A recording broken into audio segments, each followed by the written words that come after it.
Bismillahirrahmanirrahim. Assalamualaikum warahmatullahi wabarakatuh. Alhamdulillah wassalatu wassalamu ala Rasulillah la haula wala quwata illa billah. Pemirsa dan pendengar Roja TV dan Radio Roja yang dimuliakan Allah SWT, alhamdulillah kembali di pagi hari ini kita dapat berjumpa melanjutkan pembahasan kita tentang faedah-faedah dari sejarah Islam. Semoga Allah Subhanahu wa taala senantiasa melimpahkan rahmat dan karunia-Nya kepada antum semua serta memberikan kesehatan, keberkahan di dalam segala nikmat yang telah Allah berikan kepada kita. Pemirsa dan pendengar rahmati Allah SWT, tak lupa pula di hari yang penuh berkah ini kita memperbanyak ungkapan salawat dan salam, di mana Rasulullah SAW menganjurkan umatnya agar pada hari-hari yang berkah ini atau di pada hari yang berkah ini umatnya memperbanyak ungkapan salawat dan salam buat Rasulullah SAW. Pemirsa dan pendengar rahmati Allah SWT, pembahasan kita akan melanjutkan pembahasan dari rangkaian penguasa di masa kekuasaan Khilafah Bani Abbasiyah, yaitu Al-Qaim bi Amrillah. Ini adalah khalifah yang ke-26, ya, Al-Qaim bi Amrillah. Abdullah bin Ahmad Al-Qadir. Ini namanya Al-Qaim bi Amrillah, namanya adalah Abdullah bin Ahmad Al-Qadir. Al-Qadir ini adalah gelar bagi bapak yang sebelum berkuasa, ya. Gitu Al-Qadir bi Amrillah atau Al-Qadir billah, ya. Al-Qadir billah sebelumnya, ya.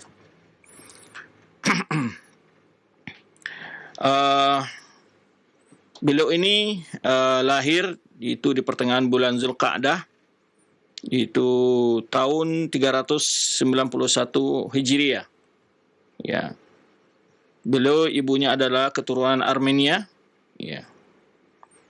Namanya disebut dengan Qatrun Nada. Beliau menjadi khalifah Al-Qaim bi Amrillah ini adalah pada tahun 422 Hijriah, ya, sampai 467 Hijriah. Jadi cukup panjang beliau menjadi khalifah, sekitar 42 tahun, ya. Ya, sekitar 42 tahun. Baik, beliau, ya, diangkat menjadi khalifah saat wafatnya ayah kandung beliau, yang mana sebelumnya telah mengangkat beliau sebagai putra mahkota. Itu pada hari Senin, bapak ayah beliau hari Senin tanggal 11 dari Zulhijjah. Jadi masih hari tasyrik, ya, 11 Zulhijjah tahun yaitu 422 Hijriah. Wa kana waliya ahdihi fil haya, dan sebelumnya Al-Qaim Birlah adalah merupakan putra mahkotanya, itu walil ahad bagi ayahnya, dan yang memberi gelarnya adalah ayahnya sendiri, yaitu huwallazi laqabahu bi Al-Qaim bi Amrillah. Jadi ayahnya sendiri yang memberikan dengan gelar Al-Qaim bi Amrillah. Beliau ini, ya, disebutkan oleh Ibnu Athir, kana jamilan malihal wajah abyadul masyraban bil humrah. Beliau orang yang sangat memiliki wajah yang sangat ganteng lah gitu, ya, jamilan. Ganteng. Kalau wanita tentu cantik. Kalau laki-laki adalah ganteng sekali. Malihal wajah, manis, ya, malih, sangat wajah yang sangat istilahnya rupawan, ya. Abyadul masyraban bil humrah. Putih, kemudian agak kulitnya ada kemerah-merahan. Hasanul jism, dan juga beliau memiliki postur tubuh yang sangat ideal. Ideal. Wari'an dayyinan, dan beliau juga seorang orang yang wara'. Seorang orang yang sangat wara'. Ya. Dayyinan juga seorang orang yang menjalankan aturan agama, orang yang sangat beragama, gitu. Zahidan, dan juga seorang orang yang zuhud. Aliman, juga seorang orang berilmu, ya. Dan kalau kita lihat sejarah ayahnya sebelumnya telah kita bicarakan, dan tentu ini hasil dari didikan dari orang tuanya. Karena orang tuanya juga sebagai seorang yang berilmu, bahkan memiliki sebuah naskah akidah yang ditulis oleh ayah kandungnya. Kemudian juga bahkan sebelum kita sudah sebutkan, bahkan ayahnya ini dianggap salah seorang dari ulama Syafi'iyah oleh para ulama-ulama Syafi'iyah. Karena begitu dalamnya ilmu beliau, maka tentu tidak diragukan bahwa anaknya tentu mendapatkan asuhan dan didikan dari orang tuanya sendiri. Jadi, dan orang tuanya sebelumnya juga memiliki kepribadian yang cukup baik, itu ya sangat soleh, orangnya wara, orangnya taat beragama, zuhud, kemudian juga berilmu. Qawiyal yakin billah, sangat memiliki kekuatan keyakinan dengan Allah Subhanahu wa taala. Ya, memiliki keyakinan kuat dengan Allah Subhanahu wa taala. Kasir sedekah wa sabar, dan juga terkenal orangnya suka bersedekah dan juga memiliki kesabaran yang luar biasa. Ini sifat-sifat tentunya sangat cocok ya, ideal yang bagi seorang pemimpin ya, apalagi tentu juga samping seorang muslim akan lebih cocok jika dia sebagai seorang pemimpin ya dia zuhud. Kezuhudan akan menghambatnya untuk tamak kepada kekuasaan, tamak kepada dunia. Kezuhudan itu akan menghambatnya untuk berbuat zalim terhadap harta-harta yang dipercayakan dalam mengurusnya oleh rakyat kepada dia. Maka itu pentingnya ya, bahwa seorang orang yang memimpin itu adalah seorang zuhud, bukan dia sebagai seorang yang ingin berlomba-lomba dalam kesenangan dunianya ya, atau orang yang berbangga-bangga dengan kekuasaannya, tapi dia adalah seorang orang yang sangat zuhud ya, seorang yang sangat zuhud. Kemudian juga disebutkan ya, wara itu artinya beda antara wara dengan zuhud ya. Wara telah kita sebutkan adalah sangat menghindari perkara-perkara yang syubhat. Jadi antara perkara syubhat, kalau syubhat itu adalah jauh dari perkara-perkara syubhat, disebutlah orang yang sangat wara. Perkara syubhat kalau dalam materi, contohnya dalam harta umpamanya, sesuatu yang dia ragui, apakah ini ya diragukan apakah ini miliknya atau bukan, maka dia adalah sangat berhati-hati dalam seperti itu. Contoh umpamanya jika seseorang ketika duduk di sebuah tempat, saat berdiri dia melihat ada uang yang jatuh, namun dia tidak bisa memastikan apakah itu uang dia yang jatuh atau uang orang lain di sana yang sebelumnya duduk di situ umpamanya. Maka seorang orang yang wara, dia akan mensedekahkan saja harta tersebut dan tidak mau mengambilnya untuk dia. Nah, ini dia tidak mengambil harta tersebut karena dia ragu antara harta dia atau harta orang lain. Nah, itu yang wara namanya. Dan ini juga mestinya bagi seorang pemimpin sangat penting memiliki sifat al-wara ini. Jadi sebetulnya kepemimpinan yang ideal itu memang dari awal ya, bukan hanya di karakter yang sifatnya semangat dalam mengurus dunia ya yang harus dibina, tapi ada karakter yang sangat penting dalam pendidikan yang perlu ditanamkan oleh dunia pendidikan kepada peserta didik adalah mencetak generasi yang wara ya, yang mana dia sangat hati-hati di dalam berkata dan bersikap, dalam berbuat ya, sesuatu yang diragukan. Jangankan untuk merampas hak orang lain ya, sesuatu yang ragu apakah ini milik dia atau tidak, dan dia ragu, maka dia akan meninggalkan demi untuk menjaga agamanya dia, dan maka dia meninggalkan hal yang wara itu. Jadi al-wara itu adalah meninggalkan perkara-perkara yang diragukan, yang syubhat, antara ini hak dia atau bukan, maka dia akan tinggalkan demi untuk menjaga iman dan ketakwaannya dia. Itulah seorang wara. Jadi memang generasi-generasi kita ini dengan sekarang ini yang baik di dalam didikan, di tingkat pendidikan rendah ya, menengah ya, apalagi tingkatan tinggi sebetulnya, yang mana kalau kita lihat nasihat didikan yang karakter ini di dunia pendidikan sangat minim sekali. Bagaimana karakter itu yang tercipta adalah karakter yang sifatnya tamak kepada kekuasaan, tamak kepada dunia ya, sehingga kita lihat dengan mata telanjang sekali oleh orang-orang awam pun tahu bahwa orang ini adalah orang yang begitu haus, begitu tamak kepada kekuasaan, menonjolkan sifat-sifat yang sangat jelek di tengah masyarakat umum, yaitu penjilatan yang luar biasa, menjilat kepada orang yang berpangkat demi untuk diberi kekuasaan dan segala macam. Ini sifat ini jika dibiarkan tampil di tengah masyarakat kita, maka generasi kita akan terpengaruh dengan kondisi demikian. Maka perlu sebetulnya suasana di tengah masyarakat kita menciptakan orang-orang yang jadi pemimpin, orang-orang yang jadi panutan, orang-orang yang di tengah masyarakat menjadi perhatian masyarakat, mestinya adalah orang-orang yang memiliki sifat-sifat yang tawadhu, orang-orang yang wara, orang-orang yang zuhud, sehingga tidak mengomborkan hartanya yang membuat orang lain menjadi terkesima dan memotivasi orang untuk gila dengan dunia, ingin berlomba dengan jabatan, berlomba dalam kekayaan dan seterusnya.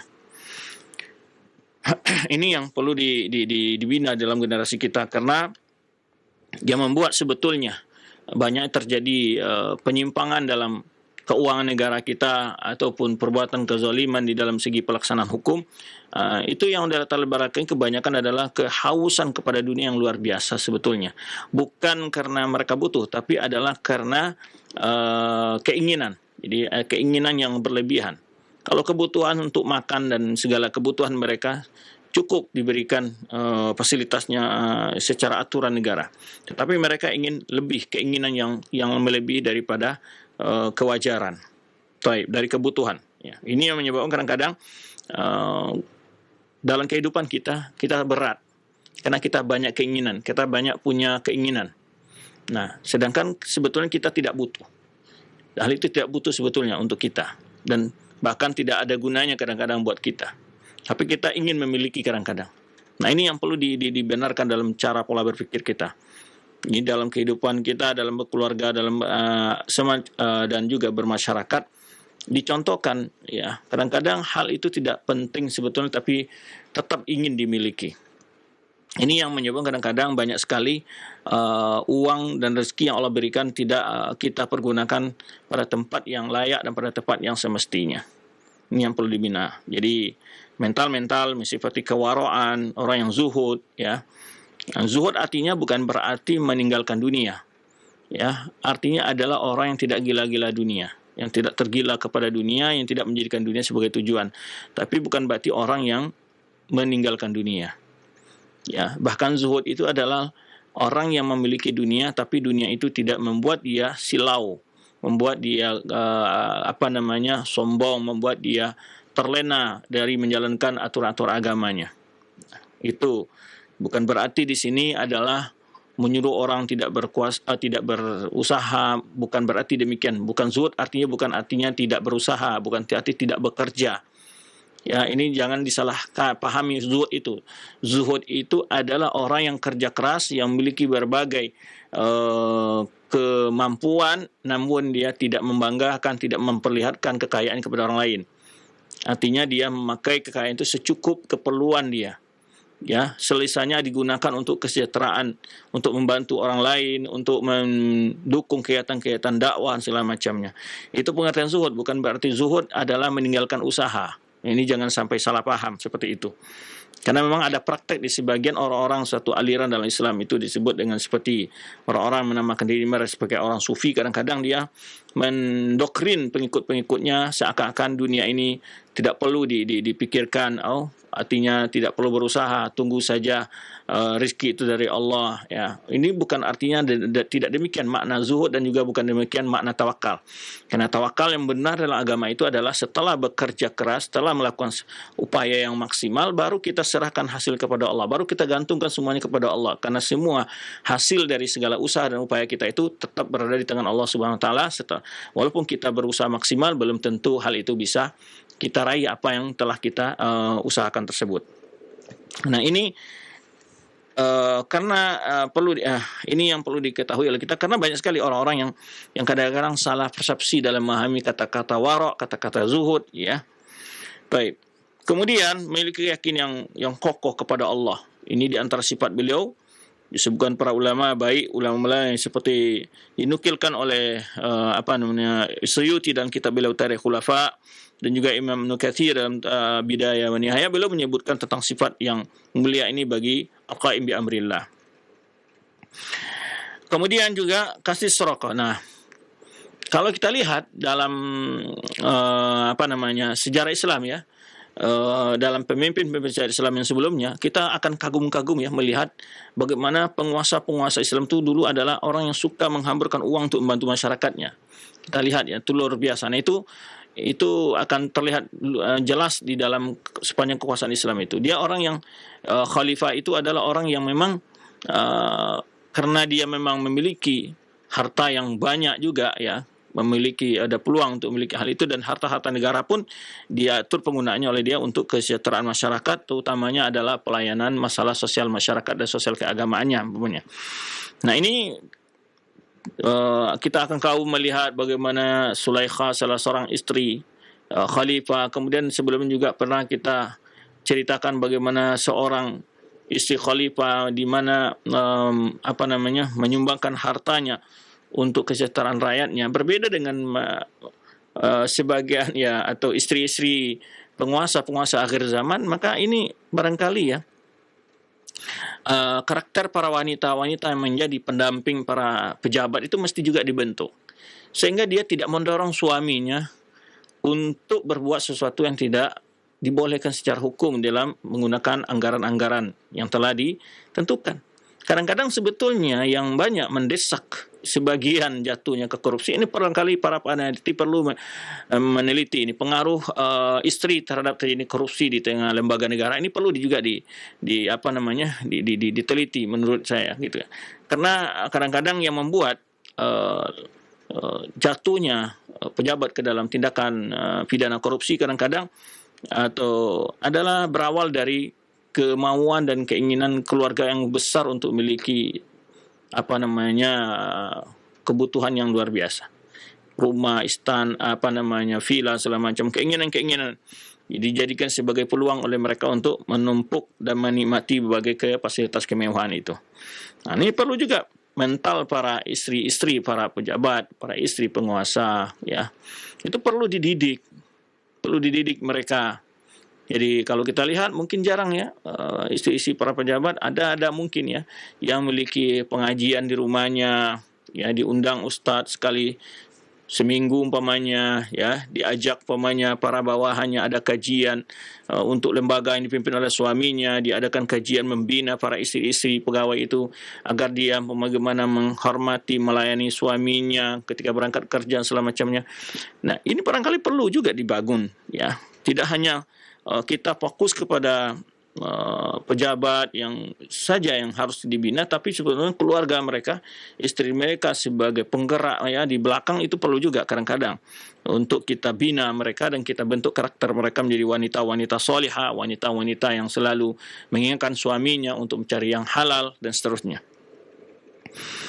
Baik, sebagaimana terdapat dalam kehidupan para salafus soleh dari para wanitanya berbicara kepada suaminya, sesungguhnya kami bisa sabar menahan lapar, tapi kami tidak sabar untuk menahan panasnya api neraka. Demikian ungkapan kepada seorang istri kepada suami, bagaimana sang suami diharapkan untuk mencari harta yang halal yang akan disuapkan pada anak dan istrinya.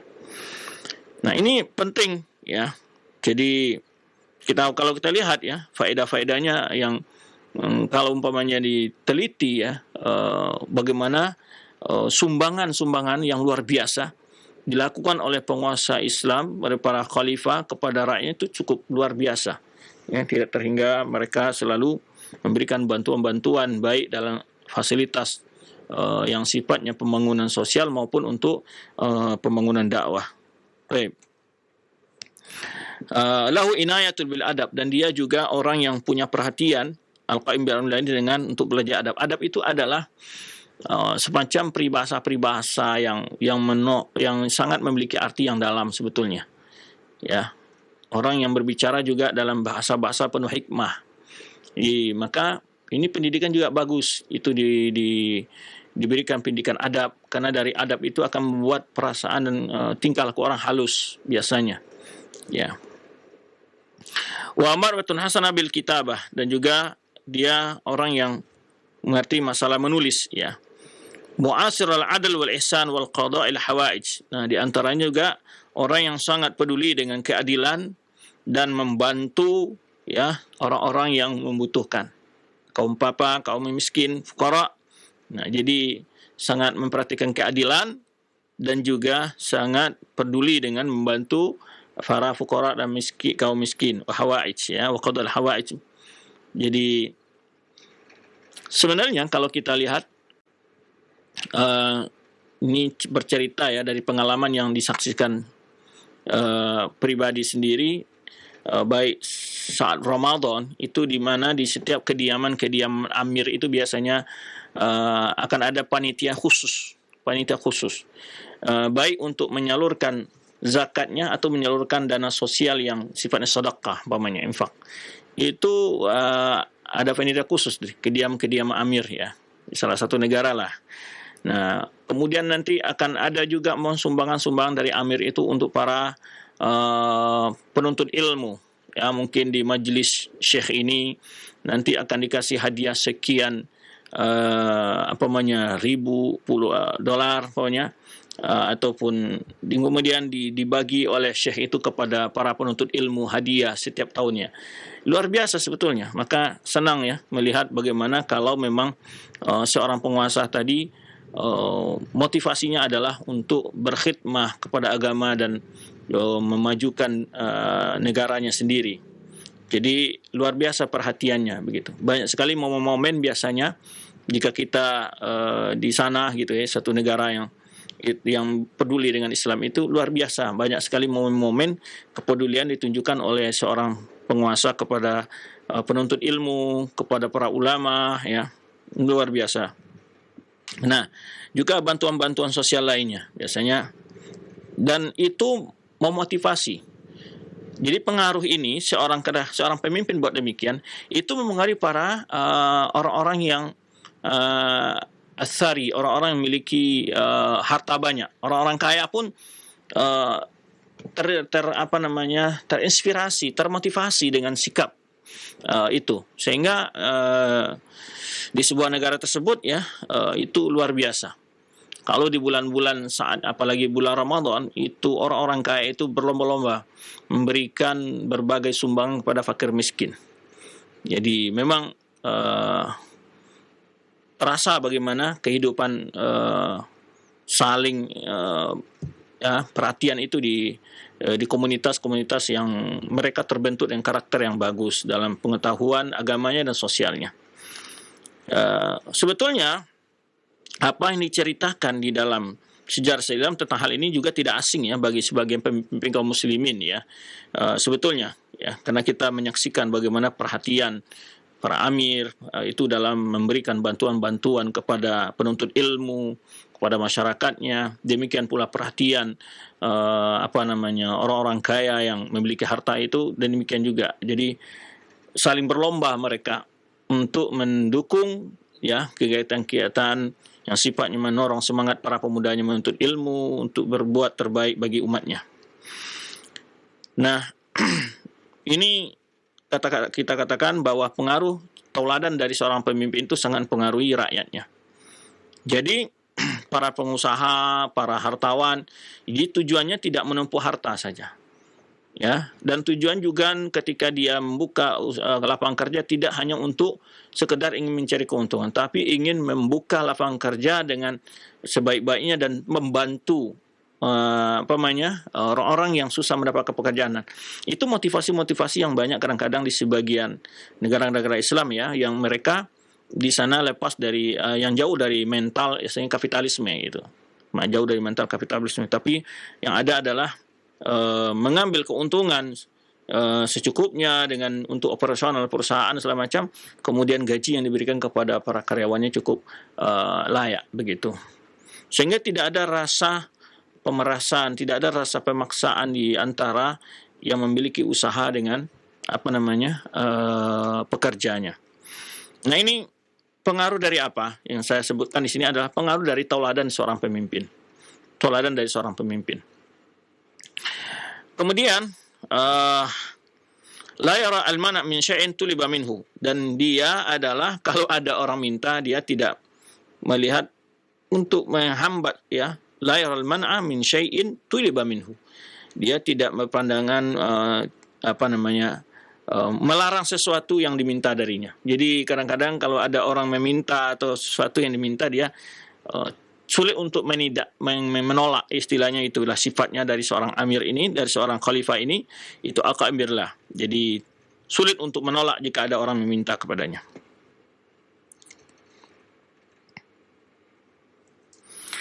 Kemudian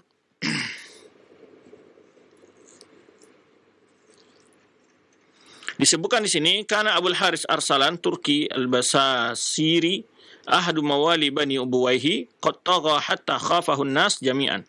Jadi ada seorang namanya itu Abul Haris Arsalan ini Turki. Jadi kita ketahui bahwa Khilafah Abbasiyah ini sebagai simbol kekuasaan Islam. Kemudian di bawah kekuasaan khilafah ini ada amir-amir, pemimpin-pemimpin yang menyendiri kekuasaan-kekuasaan, tapi dia tetap mengakui di bawah khilafah. Namun mereka otonomi sendiri seperti di Mesir, seperti di Baghdad, di Khurasan yang kemarin kita sebutkan terpecah belahnya, namun kadang mereka tetap menisbahkan diri sebagai bagian dari khilafah. Demikian pula sebetulnya negara Romawi saat itu dia nama besarnya mereka Romawi, namun ada di bawah itu setiap daerah memiliki pemimpin sendiri. Jadi sebagai loyalitasnya ke pimpinan tertinggi itu hanya dalam bentuk melaporkan keuangan negaranya, ya kadang-kadang pun tidak ya. Atau hanya mengirim sebagai kewajiban hubungan pemasukan untuk khilafah, tapi kebijakan yang teknis harian itu mereka menjalankan. Nah, ini di antaranya ada namanya Arsalan, orang Turki ini bukan maksud Turki negara sekarang ya, asalnya adalah orang yang disebut bangsa Turki. Itu adalah yang sebenarnya telah kita jelaskan adalah orang yang hidup di daerah Balkan ya, semenanjung Balkan. Nah, itu asalnya disebut seperti Uzbekistan, Kazakhstan, itu asalnya disebut dengan asal Turki. Nah, di mana dia melakukan sebuah sikap di sini memiliki keyakinan yang menyimpang, sayul akidah, ya, dan dia ingin menjatuhkan kekuasaan khalifah saat itu. Ya. Kemudian ketika itu khalifah mengutus panglima pasukan Taghralbik. Ya, Taghralbik ini nama-nama nanti akan dikenal dengan ini. Taghralbik itu yaitu namanya Muhammad bin Mikail bin Saljuki dari bangsa Saljuk ya. Sultan Atra al-Ghaz wa huwa birai yastanhiduhu liqudum ilaihi. Jadi dipanggil oleh khalifah untuk menghambat keinginan dan kemauan dan rencana buruk daripada salah seorang panglima, yaitu namanya Arsalan tadi Turki. Summa aharqad dar Basir, kemudian dia datang dan wa qadama Taghralbik ila Baghdad. Datanglah Taghralbik ke Baghdad untuk menjaga istana khalifah. Wasta'na khalifah bidukhuliha fa azina lahu. Kemudian dia minta izin kepada khalifah untuk masuk, maka diizinkan pada tahun 447 Hijriah. Ada perbedaan pendapat terjadi saat khalifah dengan Bayasiri, salah seorang juga pasukan panglima yang lain. Fatarka Bayasiri Baghdad wa lam yadkhulha ma'al Malik ar-Rahim alladhi ja'a min wasit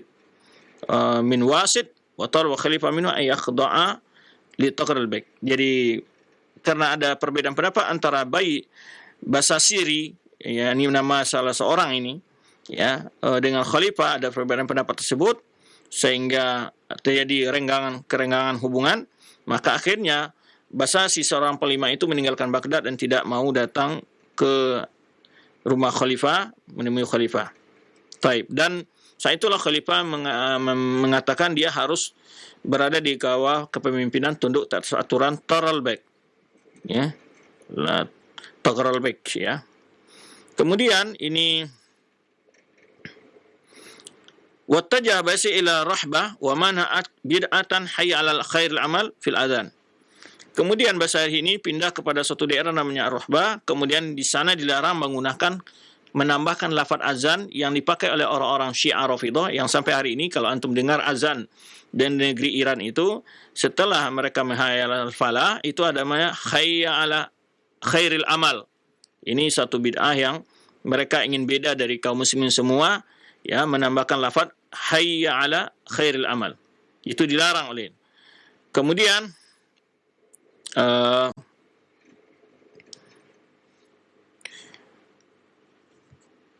Kemudian khalifah menikahkan putrinya Khadijah binti Daud, ya, akhir Tarwad, ya, akan khalifah ala untuk menikahi salah seorang putri dari saudara Taghralbik ini. Wa sabasi sahib Mesir Multasir al-Ubaidi wa talab minhu ayyubayahu wa yad'u lahu. Ini kisah kepolitikan di sini, di mana di Mesir juga ada penguasa Syanabati Fatimiyah yang dikenal dengan sebut Al-Mustansir. Al-Mustansir nama gubernurnya Al-Ubaidi, berkeyakinan Ubaidiyah. Ubaidi ini aliran kebatinan yang mereka mengaku sebagai Daulah Fatimiyah. Namun ya terjadi perselisihan antara berapa pimpinan pasukan perang ini, tentara ini, sehingga menyebabkan terjadinya semacam tarik menarik dalam kekuasaan. Ya. Namun akhirnya setelah itu wayat ilai yubayu, kemudian di sini meminta kepada penguasa Mustansir Ubaidi meminta kepada Al-Basasiri untuk baiat kepadanya, ya.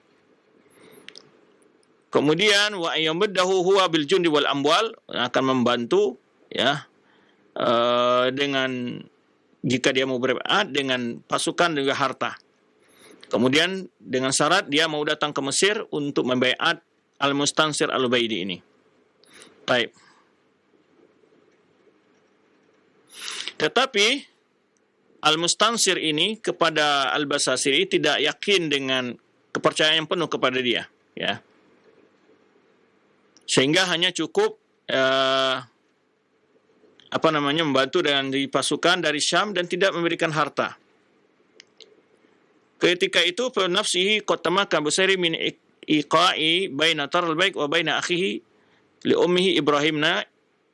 Di sini ada permainan di mana Al-Basasiri ini mengadu domba antara dua orang saudara, Taral Baik dengan saudaranya namanya Ibrahim Yannal, ya, saudara dari seibu, untuk memberikan kekuasaan saudaranya itu. Sehingga Taral Baik sibuk menghadapi rencana saudaranya ini yang diprovokasi oleh salah seorang namanya Basasiri ini. Kemudian menyerang ke Baghdad pada tahun 450 Hijriah, ya, dan dia didukung oleh pasukan dari Mesir, ya, sehingga terjadilah pertempuran antara keduanya saudara ini. Wa khatafa badal Mustansir Ubaidi bi isna'i jamil khalifah, sehingga saat itu khutbah itu diatasnamakan untuk Mustansir Al-Ubaidi yang ada di Mesir, kecuali masjid yang dibangun oleh khalifah atau di istana khalifah. Ini kisah kepolitikan sedikit di sini disebutkan, ya.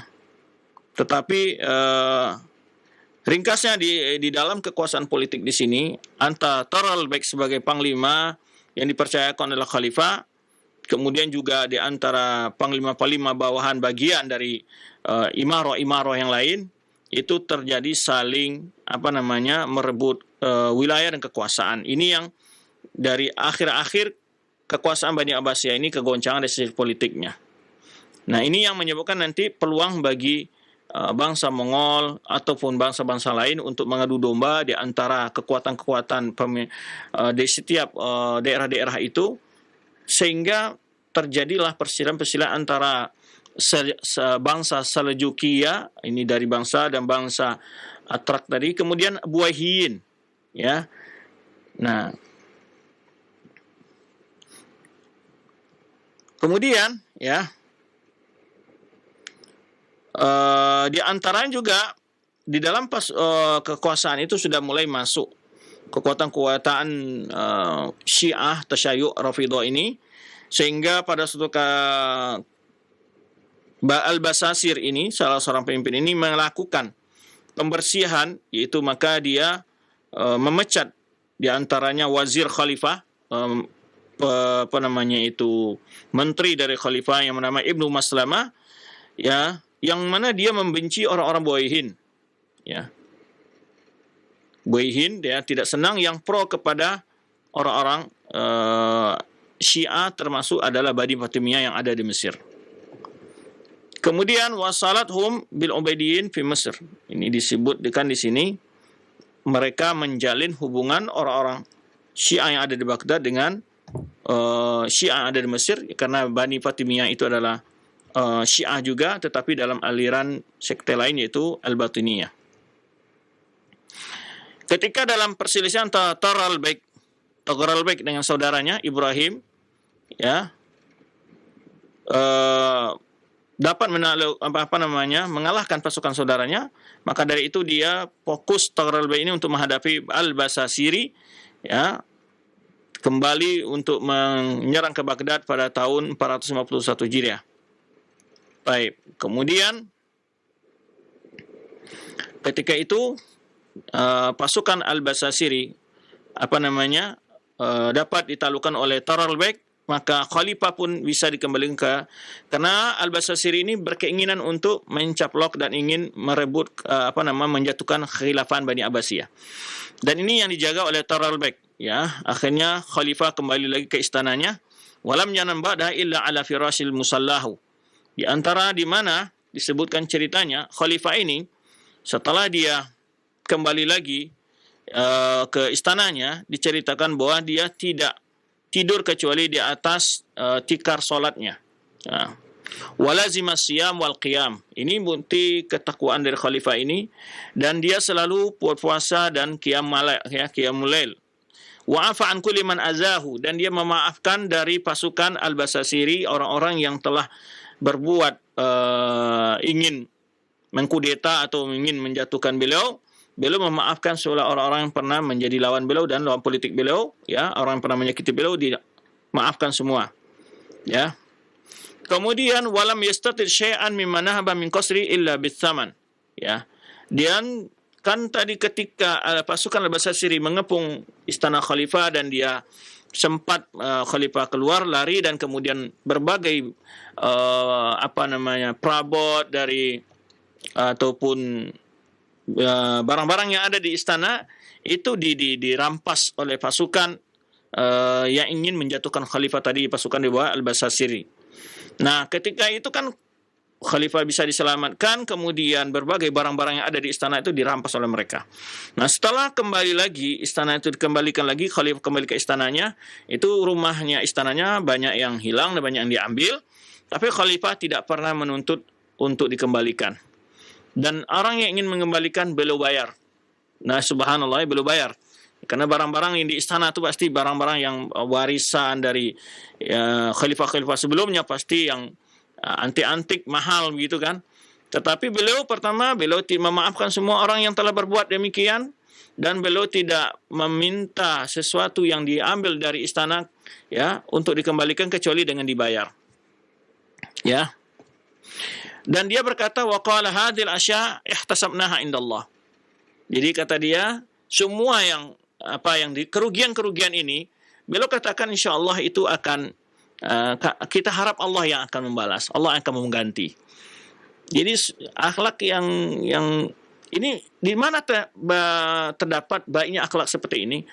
Salah satu keistimewaan dari akhlak seseorang adalah saat dia berkuasa, saat dia memiliki kekuatan, yang dia bisa lakukan apa saja, bahasa menghukum semua orang yang bersalah sama dia. Tapi saat itu dia berikan maaf. Ini suatu keistimewaan. Dari situlah satu keistimewaan kemuliaan sifat itu. Kalau dia lemah, dia memaafkan orang, itu bukan satu kemuliaan, tapi karena dia terpaksa harus memaafkan, tidak mungkin untuk membalas. Tapi ketika dia punya pasukan, dia punya kekuasaan, kemudian dia berkuasa kembali, dan orang-orang yang tadi melakukan pemberontakan dan ingin mencaplok kekuasaannya itu kalah semacamnya, sebetulnya kesempatan untuk menghabisi dan menghukum setiap orang yang terlibat dalam hal itu. Tapi beliau subhanallah, beliau tidak afa'an kulli man azahu, memaafkan semua, dan bahkan berbagai harta benda yang dirampas, ya, dari istana, beliau tidak meminta kembalikan kecuali dibayar, ya, dikembalikan. Dan beliau mengatakan semua hal ini akan kami minta hanya balasan di sisi Allah saja. Walam yada' ra'sahu ala makhaddah. Diceritakan bahwa malah dia adalah orang yang setelah kembali kekuasaannya ke tangan dia, yang sebelumnya sempat mengalami gonjang-ganjing karena diancam dengan pasukan datang dari ditolong oleh Nusairi, Mustansir, yang pasukan Fatimiyah Al-Ubaidiyah yang ada di Mesir mengirimkan pasukan untuk yang bekerja sama dengan Al-Basasir tadi. Nah, ini yang membuat kota Baghdad dikepung dan akhir Khalifah selamat lari meninggalkan istananya, ya, karena dia berencana untuk menggulingkan kekuasaan khalifahan. Namun saat itu tadi saya bukan Khalifah minta bantu kepada Tughril Bait untuk menyiapkan menjaga kota Baghdad dari penyerbuan itu.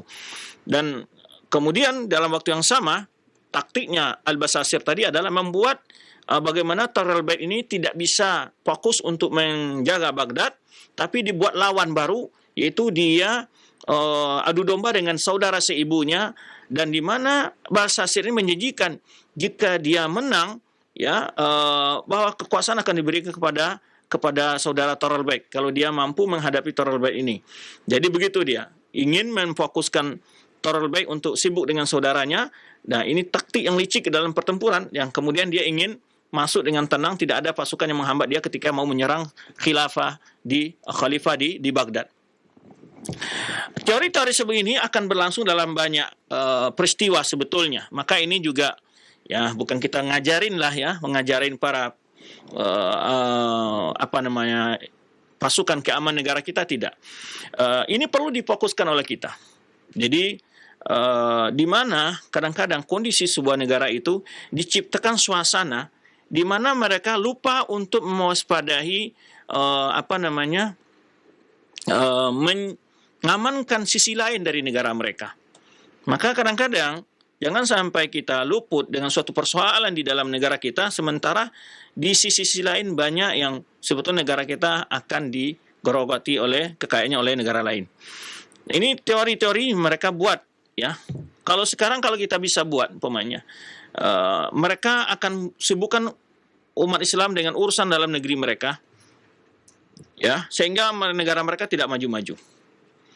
Ya, kesibukan mereka dalam negeri ini, mereka melakukan perbuatan lain di negara lain, menyolimi negara lain, mereka tidak akan dapat berpikir untuk membantu yang lain. Justru mereka lebih fokus dulu kepada negara mereka sendiri. Dan ini teori-teori ini yang dilakukan saat bagaimana terjadinya berbagai penindasan bagi kaum muslimin, negara kaum muslimin yang lain. Negara muslimin yang lain dibuat sebuah urusan yang menyibukkan dia juga, sehingga tidak sempat berpikir untuk mengomentari, ya, untuk berbicara dengan kezaliman yang ada di negara lain bagi kaum muslimin. Nah, ini teori yang dipakai oleh Basasir ini sebetulnya. Dia punya teori bagaimana Tughril Bait diadu dengan saudaranya dan dia bisa masuk ke kota Baghdad, karena memang khalifah kekuatannya ada di Tughril Bait ini yang akan menjaga pasukan untuk menyerang ke Baghdad. Ya. Maka setelah itu selesai persoalannya, kemudian Basasir ini ditangkap, kemudian dihukum. Kemudian Khalifah memaafkan segala pasukan-pasukan yang lain, tidak membalas dendam, tidak menghukum mereka dengan habis-habisan umpamanya. Kemudian juga tidak meminta mengembalikan barang-barang yang mereka ambil, kecuali kalau ada yang menyerahkan akan dibayar. Nah, ini suatu adab, ya, yaitu akhlak. Bagaimana kemuliaan, keizahan seseorang itu terlihat, ya, sebagai seorang yang bijak itu adalah saat dia mampu untuk melakukan pembalasan, di saat itu dia justru memberikan maaf. Nah, kemudian setelah itu Tughril Bait ini dinikahkan oleh khalifah dengan putrinya khalifah, ya, yaitu pada tahun 455 Hijriah, ya. Kemudian wadhamina Baghdad wa raja' ila Rai famata biha fi Ramadan. Jadi tidak lama sebetulnya, ya. Setelah beliau masuk ke Baghdad, kemudian beliau pindah ke ke Rai, daerah Rai, ya. Dan umurnya ketika itu 70 tahun, ya. Siapa ini? Tughril Bait ini, ya. Umurnya 70 tahun. Kemudian pindah ke Rai dan meninggal pada tahun 450 Hijriah. Dan dia, Tughril Bait ini, seorang yang haliman, disebutkan panglima Tughril Bait ini, Tughril Bait, ya, haliman katsir al-ihtimal syadid al-kitman lis-sirri muhafizan ala salawat.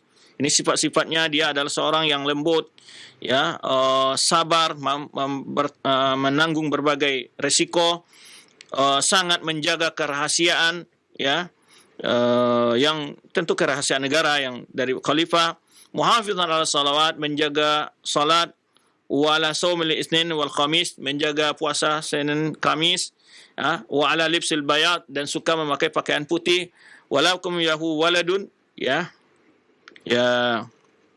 Kemudian dia terlebih ini setelah meninggal dia tidak punya anak karena baru menikah saja dengan putri khalifah pada tahun 450 Hijriah, dan tidak berapa lama setelah itu dia meninggal.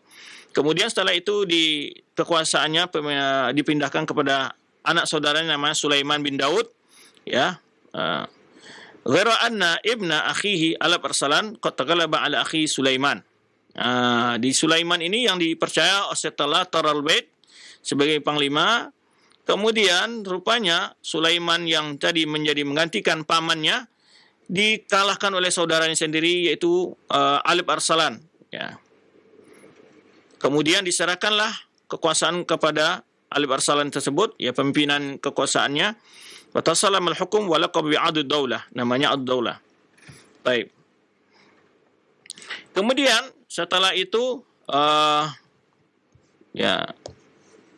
Al-Qaim Birla ini meninggal pada tahun 467 Hijriah. 467 Hijriah, dan diangkat setelahnya itu cucunya menjadi khalifah setelah itu. Baik.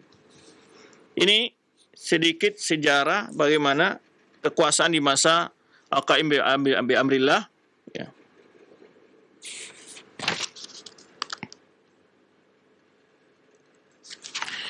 Satu hal di sini ketika diceritakan ini disebutkan walaman nuhiba qasruhu lam yujad fihi syai'un min alatil malahi. Kenapa disebutkan ini oleh Suyuti?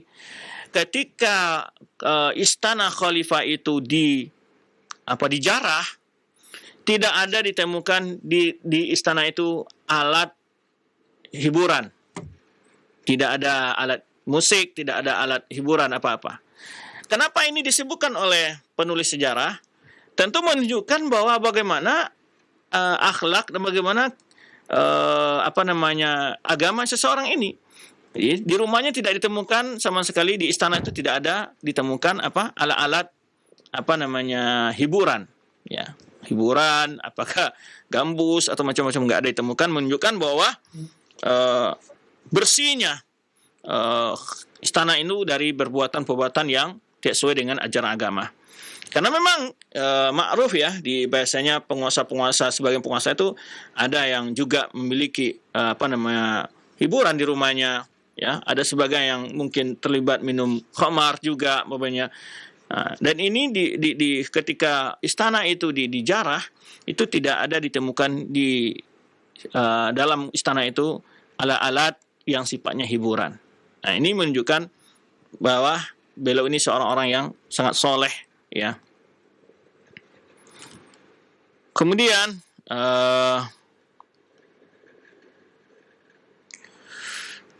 ketika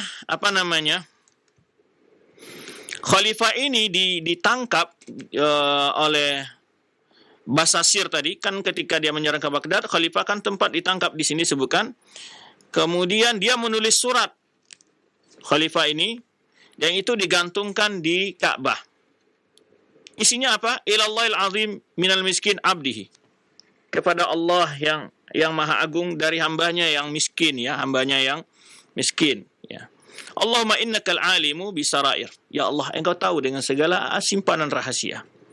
Al-muttali'u ala damair, mengetahui segala apa yang bisikan hati. Allahumma innaka ghanin fi ilmik. Ya Allah, engkau maha kaya dengan ilmumu. Wa tilauka ala khalq, engkau mengetahui segala kondisi makhlukmu. An i'lami hadha abdun qad kafara ni'amah wa ma syakaraha.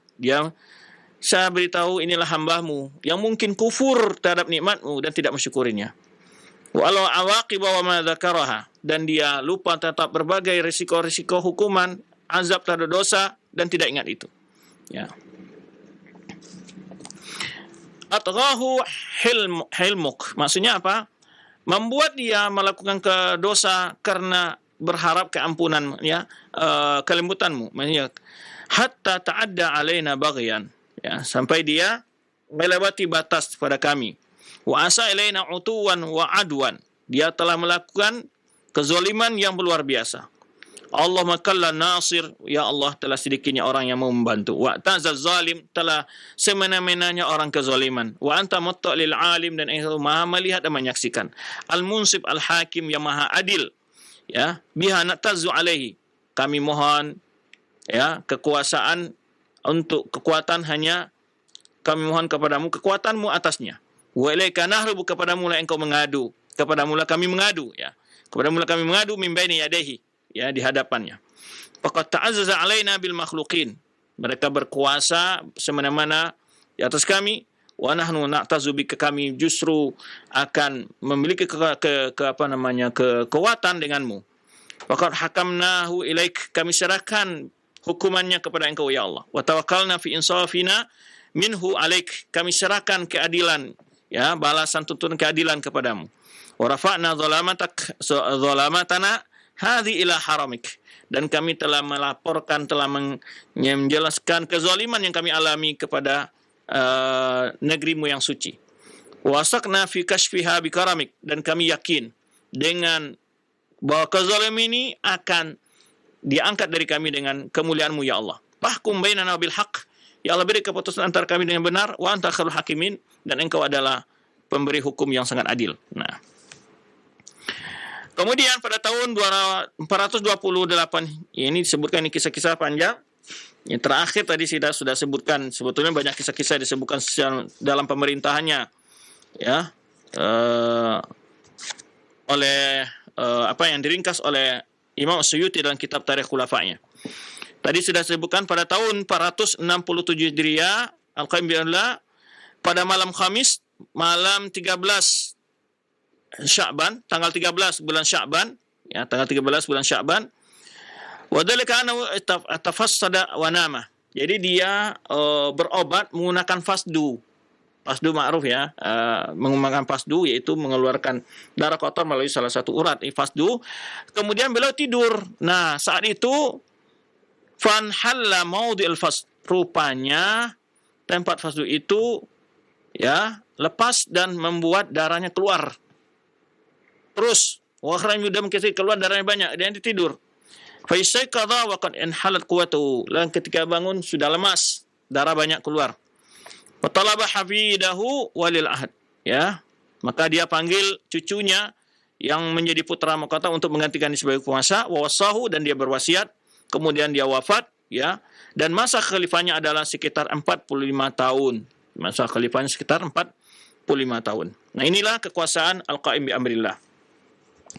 Di dalam kekuasaannya banyak sekali peristiwa-peristiwa sebetulnya, baik peristiwa musibah-musibah, ya, baik itu terjadinya banjir, adanya wabah penyakit, banyak terjadi, dikisahkan bagi daerah-daerah sini, ya. Disebutkan di sini ceritanya, di antaranya pada tahun 464 Hijriah itu terjadi, yaitu Al-Ghala di Mesir. Di Mesir terjadi barang-barang naik harga yang luar biasa. Sampai diceritakan hatta akalat imratu raghifan bi alfi dinar. Jadi satu roti saja itu harganya 1000 dinar. Wa kausural waba ilal ghaya. Banyaknya wabah penyakit yang terjadi saat itu. Kemudian juga terjadi banjir yang luar biasa di kota Baghdad dengan meluapnya Sungai Dajlah, Tigris, ya. Itu naik sekitar 30 hasta naik sungai itu, ya. Dan belum pernah terjadi semisal seperti itu kejadian. Wa halakat amwal wal anfus wad dawab. Banyak sekali korban, baik manusia maupun binatang-binatang ternak, dan juga harta manusia hancur, ya. Dan manusia warakabatun nas fi sufun. Kemudian manusia naik perahu lah, ya, kena banjir. Wa kamatul juma'a fi tayyar ala wajhil ma' marratain. Sehingga berarti 2 minggu, ya, mereka melaksanakan Jumatan di atas kapal. Wa qamal khalifah itadar ila Allah wa sarat Baghdad maklatan wahida wa hadama mi'at alaf darin wa aksar.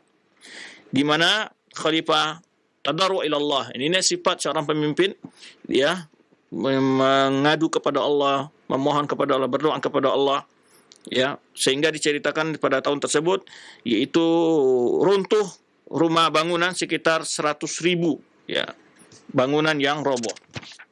Banyak sekali peristiwa-peristiwa sini, tetapi artinya di dalam bacaan yang saya lihat di sini ada kejadian yang mirip dengan dengan satu peristiwa mirip dengan yaitu wabah corona. Ya, satu wabah terjadi disebutkan, yaitu juga membuat orang susah bernapas. Tapi di situ tidak disebut corona ya, cuman disebutkan nama penyakitnya, dijelaskan oleh para penulis, itu membuat pernafasan orang tersumbat, susah bernapas, dan dia banyak orang korban saat itu. Itu juga ratusan ribu orang meninggal saat itu. Saya lupa tadi tempatnya, kisahnya pada tahun berapa terjadi. Jadi ada terjadi suatu peristiwa yang dimana makan korban yang cukup luas, tapi wabah, berupa wabah. Ya, berupa wabah yang mirip ya seperti corona ya, yang diserangnya adalah pernapasan. Serangnya ada pernapasan. Wallahu a'lam bishawab. Itu sedikit berapa pelajaran-pelajaran dapat kita ambil. Semoga apa yang telah kita sampaikan kita ambil faedahnya. Wallahu a'lam bishawab. Kita kembalikan kepada akh yang madu kita untuk yang masuk. Ya, syukran jazakallahu khair, barakallahu fiik kepada Ustaz yang sudah berikan materi di kesempatan pagi hari ini yang mudah-mudahan bermanfaat untuk kita semua. Bagaimana beliau menjelaskan masa khilafah Bani Abbasiyah, yaitu pada pemerintahan Al-Qasim bi amrillah. Baik, untuk selanjutnya kami buka sesi interaktif, sesi soal jawab bagi Anda para pemirsa ataupun para pendengar yang ingin bertanya. Silahkan Anda bisa mengirimkan pertanyaan di nomor line pesan singkat. Baik, kesempatan pertama kami ajukan Ustaz pertanyaan di line pesan singkat dari Abdullah yang berada di Jakarta. Assalamualaikum warahmatullahi wabarakatuh. Ya Ustaz, apakah masa-masa kekhalifahan tersebut di mana ditunjuk seorang khalifah, apakah memang semua wilayah Islam pada saat itu di negeri di dunia itu pada saat itu dipimpin oleh satu kepemimpinan, Ustaz? Mohon penjelasannya. Baik. Sebelum lemahnya kekuasaan, itu kalau nggak salah di masa kepemimpinan berapa sebelumnya, At-Ta'ibillah, ya, sebelum kepemimpinan lemahnya pemimpinan Abbasiyah, munculnya Daulah Buwayhiyah dan juga Daulah Khawarij yang ada di daerah Afrika, yaitu Maghrib, itu Maroko. Sebelum kuatnya Daulah Fatimiyah di sana dan kemudian juga di Mesir, itu semua kaum muslimin saat itu di bawah pemerintahan yang satu. Semua pengangkatan gubernur-gubernur di wilayah tersebut adalah atas kebijakan khalifah. Namun saat terpecah belahnya wilayah kaum muslimin saat itu, yaitu munculnya kekuasaan Khawarij di daerah Afrika sana, benua Afrika, kemudian juga Fatimiyah di Mesir dan juga di Syam. Nah, mulai saat itu mereka tidak patuh kepada kekuasaan dan mereka menguasai wilayah tersebut dengan sistem pemerintahan mereka sendiri. Namun secara umum mereka tetap menisbahkan diri mereka sebagai dewa kepemimpinan khalifah, begitu saja, sebagai simbol doang. Artinya sebagai simbol saja khilafah itu. Tetapi khalifah memiliki wilayah-wilayah juga. Cuman di masa itu sudah mulai kekuasaan itu tidak mutlak di tangan khalifah. Tidak mutlak di tangan khalifah, ya, sehingga istilahnya kalau kita ya pembagian kekuasaan dia, yang penguasa-penguasa wilayah itu atau gubernur-gubernur yang ada itu memiliki semacam kekuasaan raja-raja kecil lah yang berkuasa, seperti itu. Raja-raja kecil yang berkuasa, yang kadang-kadang mereka membangkang juga ke pusat kekhalifahan. Ini seperti yang muncul saat itu adalah yang sudah berdiri, yaitu kekuasaan Fatimiyah, Bani Ubaidiyah, yang ada di daerah Afrika Maroko dan juga di Mesir. Dan juga sebelumnya adalah negara Khawarij yang berdiri di daerah Zanzibar atau daerah Algeria atau Jazair. Dan mereka punya wilayah-wilayah sendiri. Namun wilayah terluas tetap mereka menisbahkan kepada khalifah. Nah, ini sebelum terbaginya. Sebelum terbaginya wilayah tersebut lalu muncul kekuasaan tersebut. Ini kalau kita lihat di saat setelah berapa masa setelah Ma'mun, kalau nggak saya lupa di masa siapa yang sangat berat itu terjadi pecah belahan, sehingga kekuatan itu dirampas oleh mereka tadi, aliran tadi membuat kekuasaan sendiri, sehingga mereka melepaskan diri dari kekuasaan Khalifah Baghdad gitu. Nah, itu sebelum lemahnya kekuasaan Abbasiyah. Namun sebelum kelemahan itu, semua kekuasaan itu di bawah pemimpinan satu khalifah. Apalagi di masa Khalifah Rasyidin, di masa Umayyah, semua itu di bawah pemimpin khalifah satu. Di masa Abbasiyah, sebelum terjadi kelemahan Abbasiyah, itu pada abad ke-4 Hijriah, ya, abad ke-3 Hijriah itu masih di 200-an sekian ya, sebelum abad 300-an, 300-an ke atas, itu masih di bawah kepemimpinan yang satu, khilafah yang satu. Itu yang dapat saya jelaskan. Wallahu a'lam bishawab. Syukran jazakallahu khair atas jawaban Al-Ustaz. Demikian untuk yang bertanya. Selanjutnya masih kami ajukan pertanyaan di layanan pesan singkat Ustaz. Ya, Assalamualaikum warahmatullahi wabarakatuh. Ya Ustaz, bagaimana dengan keadaan kaum muslimin sekarang, di mana pemerintahan semua terbagi-bagi di setiap negara-negara? Ada juga yang mengaku kekhalifahan tersebut kepemimpinan bagi dunia Islam seluruhnya. Nah, apakah sikap kita pemimpin yang memimpin di suatu negeri itu merupakan pemimpin kita yang sebenarnya, Ustaz? Rasulullah sallallahu alaihi wasallam hadis Safina menyebutkan khilafatun wa salasuna summal muluk. Dalam riwayat lain sumaitullah mulkau lima yasha. Rasulullah menyebutkan bahwa pemerintahan yang hakiki berbentuk khilafah itu ada selama 30 tahun. Disebut khilafah nubuwah. Ya, disebut dan dinisbahkan khilafah nubuwah. Nah, benar-benar menjalankan sistem khilafahan dengan sesuai dengan khilafah nubuwah. Setelah 30 tahun kata Rasulullah itu akan terjadi semacam kekuasaan, kerajaan-kerajaan. Maka oleh sebab itu sebagian ulama menyebutkan bahwa awal raja dalam Islam itu raja yang paling adil adalah Muawiyah. Karena khilafah Muawiyah itu dalam bentuk kerajaan. Itu yang menyebut juga summal muluk, subtilul qulub. Allah berikan kekuasaan setelah itu kepada raja berbentuk kerajaan, setelah khilafah bentuk kerajaan. Di dalam Islam sebetulnya yang jadi persoalan yang penting itu adalah bagaimana tatbiknya di dalam kekuasaan, bukan nama yang penting.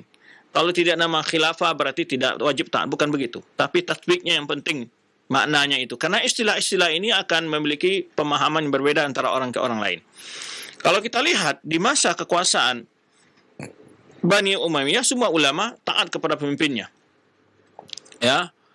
Maka oleh sebab itu disebut khilafah karena khilafah Bani Umayyah lanjutan dari khilafah Ar-Rasyidin. Walaupun sebagian ulama sistem jalinan turunan perpindahan kekuasaan itu sistem turun-temurun. Nah, kemudian begitu juga di masa kerajaan Abbasiyah. Baik. Di masa Abbasiyah kalau kita lihat itu kaum muslimin memiliki di awal berdirinya itu sudah ada dua kekuasaan. Ya, walaupun di Andalus tidak sebesar kekuasaan yang resmi khalifah. Mereka tidak menamakan juga diri mereka sebagai khilafah Islamiyah saat itu. Ya, walaupun mereka di beberapa periode bahkan lebih kuat sebetulnya dibanding dengan di masa periode abad keempat Hijriyah, itu Andalus lebih kuat sebetulnya politik dan ekonominya. Tapi mereka tetap tidak mengatakan khilafah yang resmi tetap di Baghdad.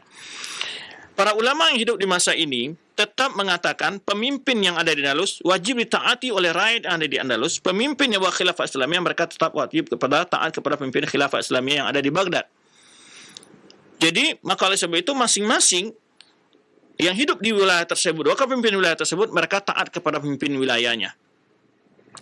Dengan berkembangnya suasana berikut dan terus berkembangnya wilayah-wilayah, hidup para ulama-ulama di masa itu mereka tidak pernah mempermasalahkan masalah tentang taat kepada pemimpin. Karena itu adalah konsep dari akidah Ahlussunnah wal Jamaah yang sudah valid, di mana wajib taat kepada penguasa itu bagian salah satu konsep ya doktrin Ahlussunnah yang tidak bisa ditawar-tawar. Nah, kita lihat telah hidup banyak ulama dengan dalam kondisi ketika kaum muslimin hidup di bawah kepemimpinan yang berbeda-beda. Dan itu memang sunatullah. Karena Islam sudah jauh melebar, tidak akan mungkin di satu kekuasaan, ditambah lagi dengan kondisi politik yang semakin runyam, akhirnya masing-masing negara memiliki pemimpin-pemimpin sendiri. Ya, kalau wilayah Abbasiyah sekarang, kalau kita hitung itu ada berapa? Udah ratusan negara di bawah wilayah Abbasiyah sekarang, ya kan? Ya, karena itu termasuk semenanjung Arab, kemudian semenanjung yang ada di Balkan, kemudian sebagian daerah Afrika, dan sebagian daerah di Eropa, masuk kepada Abbasiyah semua itu. Ya, ratusan negara sekarang hanya di bawah satu khalifah saat itu. Tapi ulama-ulama kita tidak pernah mengatakan bahwa kita tidak wajib taat kepada pemimpin kita. Semua ulama menasihatkan untuk mentaati pemimpin masing-masing. Karena ini sudah ada digambarkan Rasulullah SAW bahwa setelah khilafah nubuwah akan terjadi muluk, kekuasaan-kekuasaan kata Rasulullah SAW. Kemudian dalam hadis-hadis ketika Rasulullah menyebutkan terjadinya fitnah-fitnah, akan adanya banyak kekuasaan, saling merebut semacam. Kemudian Rasulullah terjadi fitnah yang sangat berat ketika sebelah hadis Hudzaifah menjelaskan, Rasulullah tetap memerintahkan agar kaum muslimin taat kepada pemimpinnya selama tidak memerintahkan hal yang bertentangan dengan ajaran agama. Ya. Kalau bertentangan ajaran agama, apa artinya kita juga taat? Tidak boleh taat. Tapi bukan berarti pula kita menjadikan itu sebagai dalil untuk membeda antara ketaatan dengan mengguling kekuasaan. Kalau memberontak, itu sama sekali tidak ada peluang. Tidak ada dalam Islam memberontak kepada para pemimpin kaum muslimin, itu haram mutlak. Ya, tidak dibolehkan. Tetapi ketaatan bergantung kepada sesuai dengan perintahnya tadi, tidak bertentangan dengan agama, kita boleh taat. Kalau bertentangan kita taat, tapi bukan berarti kita menentang perintah-perintah yang lain. Hanya tidak ditaati perintahnya yang menyelisihi hukum agama saja. Tapi bukan berarti itu dijadikan sebagai batu loncatan untuk menolak perintah yang lain, untuk menjatuhkan kekuasaannya. Nah, ini yang perlu dipahami. Maka oleh sebab itu, dimanapun kita kaum muslimin hidup sekarang, mereka wajib taat kepada pemimpinnya di mana wilayah kaum muslimin di situ. Ya, jadi kita taat kepada pemimpin kita. Orang Malaysia taat kepada pemimpinnya. Ya, orang Brunei demikian pula. Ya. Kemudian pula negara-negara Timur Tengah memiliki pemimpin-pemimpin tersendiri. Mereka taat kepada pemimpinnya. Ya, walaupun tidak berbentuk khalifah, tidak bernama khalifah. Karena jabatan kepemimpinan dalam Islam itu ada imarah, ada malik, ada khalifah, ya. Kemudian di dalam istilah-istilah yang kalau nggak salah saya bahas dalam tulisan, yaitu pandangan politik Ahlussunnah terhadap penguasa, di sana saya sebutkan berbagai jabatan, penyebutan jabatan pimpinan dalam Islam itu. Ada disebut imam, ada disebut amir, ada disebut khalifah, ya, dan seterusnya. Maka semua itu tetap wajib kita taati karena dimanapun kita berada di wilayah tersebut. Jadi kita hidup di negara tertentu, pemimpinnya kaum muslimin, maka wajib kita taati. Jadi walaupun tidak bernama, tidak berbentuk kekhalifahan. Sesuai dengan nas-nas yang menjelaskan tentang kondisi-kondisi di akhir zaman. Di antaranya hadis-hadis tersebut telah dikumpulkan oleh Imam Muslim dalam sahihnya yang diberi judul kitabnya oleh Imam Nawawi, itu Kitabul Imarah. Silakan bagi para asatidz yang untuk melihat hadis-hadis sana, atau para ustadz, para kiai yang akan dapat penjelasan dari Imam Nawawi juga tentang bagaimana memahami hadis-hadis tersebut.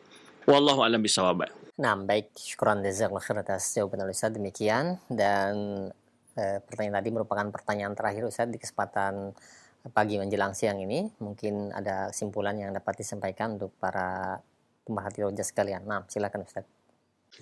Baik, terima kasih untuk kebersamaan antum semua. Semoga Allah SWT senantiasa memberkahi dan memberikan kesehatan kepada kita semua. Allah mohon maaf jika ada kekurangan dalam penyampaian materi ini. Terima kasih juga kepada teman-teman di studio Cilensi dan juga studio Imam Syafi'i. Subhanakallahumma bihamdika asyhadu an la ilaha illa anta astaghfiruka wa atubu ilaik. Wassalamualaikum warahmatullahi wabarakatuh.